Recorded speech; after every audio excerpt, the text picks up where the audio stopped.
Hello class 6th. So now in this video we are going to do the last part of our chapter 2, that is food. So देखो आज हमने क्या करना है, what should we eat. हमने सभी nutrients के बारे में पढ़ा, मिनरल्स, विटामिन्स, कार्बोहाइड्रेट्स, फैट्स. तो अभी हमें खाना क्या चाहिए. तो देखो खाना क्या चाहिए हमें. जो खाना हम खाते हैं सबसे पहले तो हम उसे क्या नाम देते हैं, इट रेफर्स टू डाइट. ठीक है ना, वो हमारी डाइट है. हमें कैसी डाइट खानी चाहिए, हमें एक ऐसी डाइट खानी चाहिए जो क्या है, बैलेंस्ड है. कैसी डाइट है, बैलेंस्ड है.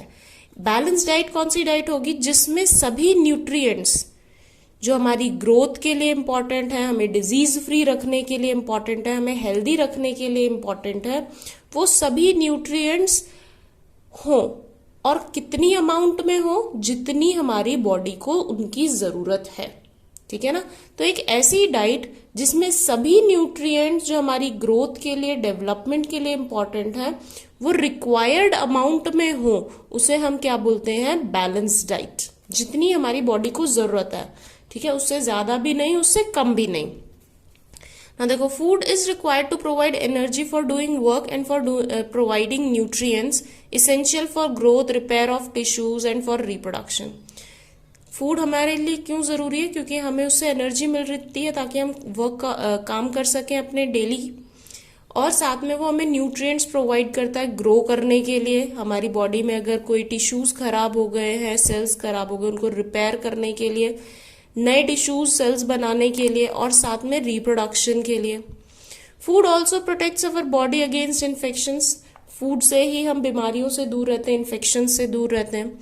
एनर्जी जो हमें फूड से मिलती है वो बाकी सारी जो मेटाबॉलिक एक्टिविटीज है, जैसे सांस लेना, अभी हम पढ़ रहे हैं तो पढ़ना, सभी चीजों के लिए एनर्जी की जरूरत है. ठीक है ना. मेटाबॉलिक एक्टिविटीज ऐसी एक्टिविटीज जो बॉडी के अंदर हो रही हैं, जैसे डाइजेशन का काम, रेस्पिरेशन का काम, सांस ले रहे हैं हम, उससे एनर्जी बनाना, उसके लिए भी एनर्जी चाहिए.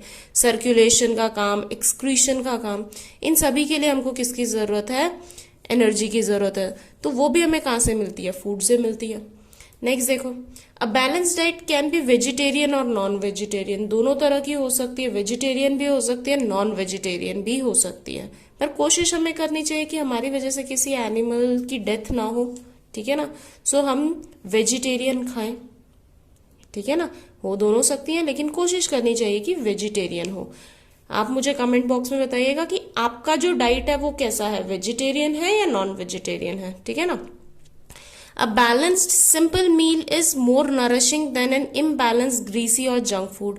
बैलेंस्ड डाइट जो होती है, चाहे वो सिंपल है, दिखने में सादी दिख रही है कि चपाती है, उसमें दाल है, स्प्राउट्स है, लेकिन वो क्या है, हेल्दी है, वो बहुत सेहतमंद है हमारे लिए, बजाय कि हम जो ये बाहर का जंक फूड खाते हैं, डीप फ्राइड फूड खाते हैं. क्योंकि डीप फ्राई करने से, चीज़ों को बहुत ज़्यादा बॉईल करने से, उनके जो न्यूट्रिटिव वैल्यूज़ है वो क्या हो जाती हैं, ओवर कुक करने से ख़त्म हो जाती हैं, न्यूट्रिएंट्स ख़त्म हो जाते हैं. ऑयली और स्पाइसी फूड का टेस्ट हो सकता है अच्छा हो, लेकिन उसमें जो न्यूट्रिशन होता है वो बहुत ही कम होता है. स्टेल और rotten food can be harmful to health. बासी खाना या फिर सड़ा हुआ खाना, अगर वो खराब हो चुका है, रॉटन फूड बोलते हैं. स्टेल, बासी खाना, रॉटन फूड जो खराब हो चुका है, ठीक है, वो हमारी हेल्थ के लिए हार्मफुल है. और बहुत सारे फूड आइटम, जैसे कि अभी बात की junk food, samosa, kachoris, bread pakoras, ठीक है ना, ये सब खाने से हमारा पेट तो भर जाता है, लेकिन हमें न्यूट्रिएंट्स नहीं मिलते हैं, और तभी हमारी बॉडी में न्यूट्रिएंट्स की कमी हो जाती है, और हमें बहुत सारी कौन सी डिजीजेस हो जाती हैं, डेफिशिएंसी डिजीजेस. ठीक है ना. देखिए, factors responsible for poor health. अब फैक्टर्स क्या रिस्पॉन्सिबल है कि हमारी हेल्थ खराब है. ठीक है, तो सबसे पहले तो हमें बैलेंस डाइट जो हम नहीं ले रहे हैं, वही एक बहुत बड़ा रीजन है कि हमारा जो हेल्थ है वो खराब होती चली जाती है धीरे धीरे, हमें पता भी नहीं चलता है और खराब भी हो जाती है. देखो, माल न्यूट्रिशन. माल न्यूट्रिशन क्या होता है, among poor families children eat large amount of starchy food without adequate amount of proteins in diet.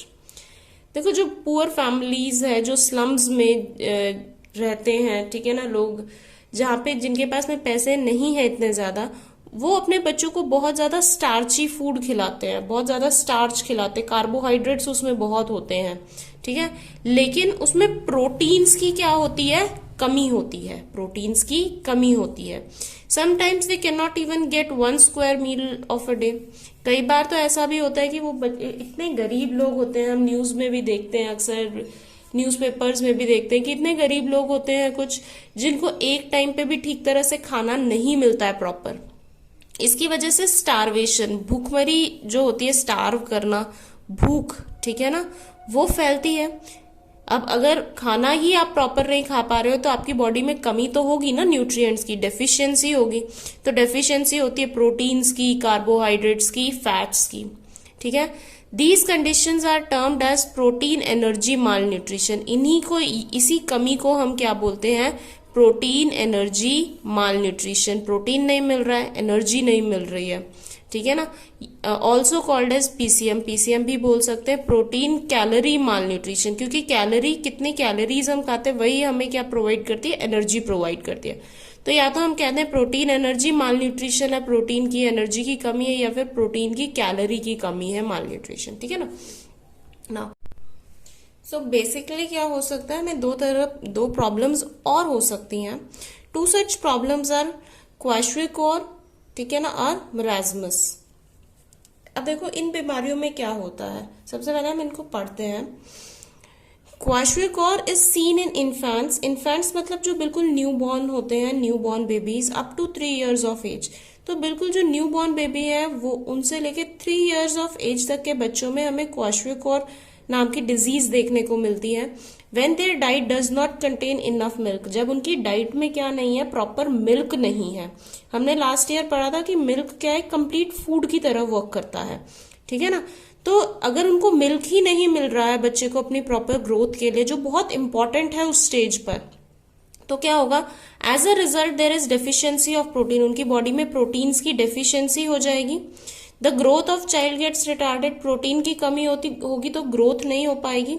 And the face and feet and abdominal region get swollen due to water retention, और उनकी body में क्या होगा, पानी रुक जाएगा, और पानी भरने की वजह से उनके देखो फीट है, फेस है, और जो ये एब्डोमिनल एरिया है, स्टमक वाला एरिया है, इसको एब्डोमिनल रीजन बोलते हैं, ठीक है ना। ये क्या हो जाएगा, स्वेल हो जाएगा, फूल जाएगा, मोटा हो जाएगा, क्योंकि इसमें पानी भर गया है, ठीक है ना। Discoloration of hair and diarrhoea are more also common in such children, और ऐसे बच्चों में डिकलरेशन ऑफ हेयर्स का कलर ब्लैक ना होके ब्राउनिश टर्न होना, ठीक है ना, कलर चला जाए हेयर से, और साथ में डायरिया जैसी प्रॉब्लम जो है इन बच्चों को ज्यादा होती है। डायरिया होता है ना, आपको लूज मोशंस एक तरह से हो जाते हैं, साथ में किसके, बहुत सारा,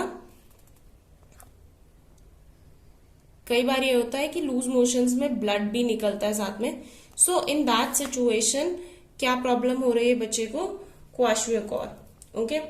अब देखो नेक्स्ट जो हमने सेकेंड डिजीज का नाम पढ़ा वो कौन सी थी, मराज़मस। अभी इसमें क्या होता है, child suffers from marasmus when he or she is starving, that is not getting enough food. जब वो बच्चा क्या कर रहा है, स्टार्व कर रहा है, भूखा है, ठीक है ना, जब उसको प्रॉपर फूड नहीं मिल पा रहा है, as a result there is deficiency. तो अभी डेफिशिएंसी, कमी तो होगी उसकी डाइट में, किस किस चीज की, प्रोटीन की, कार्बोहाइड्रेट की, और फैट्स की, ठीक है।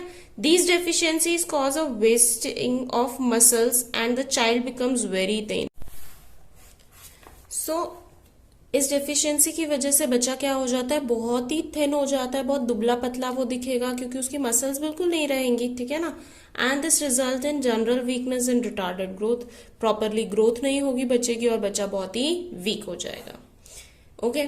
सो दीज वर 2 केसेस जब आपको प्रॉपर डाइट नहीं मिल पा रहा है, तब क्या क्या प्रॉब्लम होगा। अब देखिए ओबेसिटी, ओबेसिटी आपने जनरली देखा होगा, आजकल बच्चों में बहुत मिलता है।